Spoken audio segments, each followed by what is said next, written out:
About 13 years ago, I hurt my knee.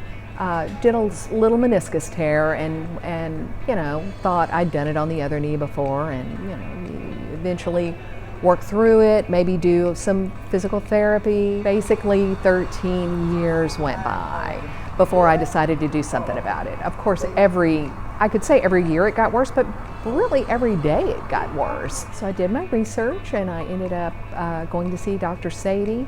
We talked about all kinds of options, and of course you're fearful when you know that one of those options is a knee replacement or any kind of knee surgery.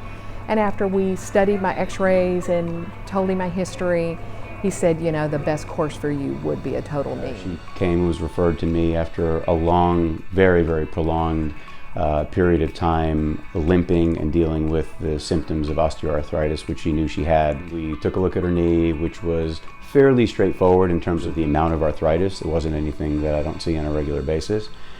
It was just stiff, and it was stiff because she had been avoiding using it for so many activities for such a long period of time, and she feels like it's been a very worthwhile procedure that she probably, looking back, would have had it done sooner, and that maybe the overall recovery wasn't as bad as she thought. But the real good news is that just surgery from a few months ago, she reaps the benefits of this procedure for the next 20 or 30 years. The whole joint restoration unit at Medical City Dallas was an amazing experience. The nurses were compassionate and empathetic and supportive and always there to help you. The outcome 3 months later has been amazing. I was back to work in 3 weeks. Every day I get better through PT, through my doctor's appointments, through my home exercises, through walking. I have gotten so much better in 3 months versus 13 years of pain.